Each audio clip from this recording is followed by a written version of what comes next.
Hi, I'm Bridgett. I'm 54 years old. I'm from San Antonio, Texas, and I'm a teacher. I have two daughters. They're 22 and 23. I think I chose teaching really to be on their schedule when they were like 5 and 6.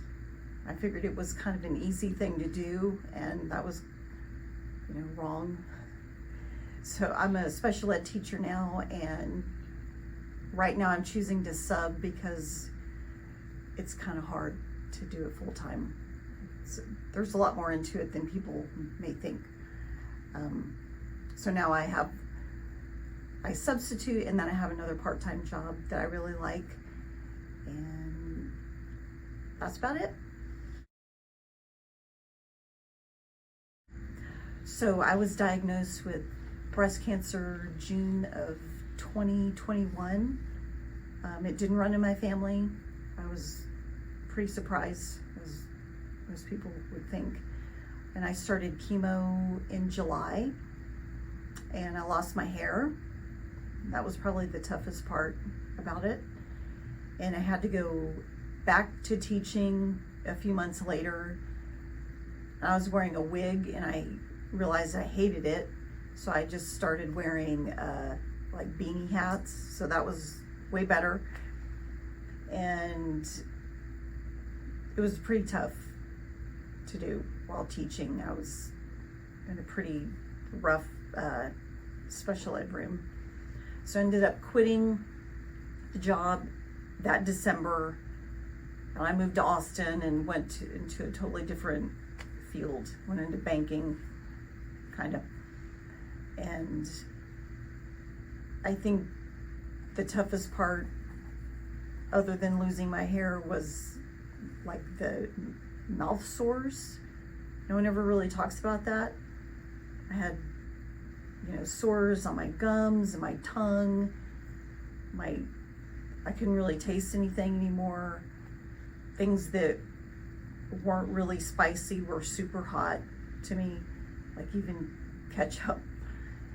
And was that a result of a chemo or medication? Yeah, the result of chemo. And then eyesight went down, but luckily I had family really nearby. My sister, mainly, she helped take care of me.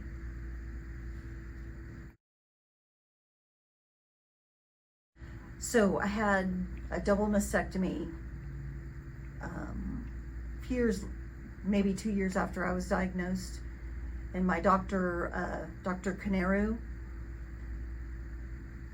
I think at my yearly checkup after that, he mentioned Rooster's work, and that he referred all of his patients to him. And I was kind of skeptical because, I had enough going on. But then I just saw him a few months ago, or not even a few months ago, maybe a month ago, and he mentioned it again, and I thought, well, why not, And like the minute I walked out of here, my confidence was way better.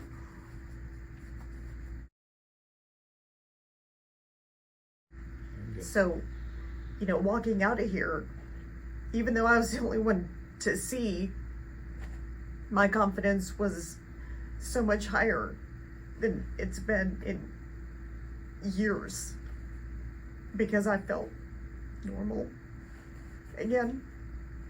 And then I went home and showed my sister, and she couldn't believe how great they looked. It was like she was really looking close, and she was pointing out, oh my God, that looks so real right there and right there. And like looking in the mirror, I can't tell at all that they're tattoos. That's how realistic they are.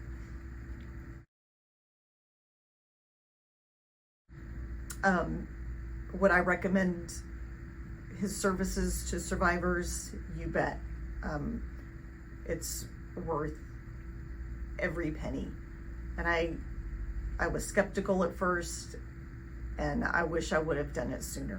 Why were you skeptical? Was it the free, the tip only? Yeah, Yeah. I think so. I'm afraid that people will be turned off by it because so many places charge like $800 or more. Yes. But yeah. these are places that are, getting insurance money, so. Yeah. So, you've got to. And not to knock the doctors at all. That's a business. I totally get yeah, that. But I get it too. First, there's a lot of people who, at the end of the day, they can't afford that anymore. And so that's why these are offered, at whatever anybody wants to pay, if anything at all, so. Yeah, and I'm sure there are women and men yes, that absolutely. can't afford to give anything, and I feel and they're for still them. welcome to come too as well. Yeah, so don't let the tip only or money stand in your way. At least come for a consultation and see how good it is. Cool. Thank you.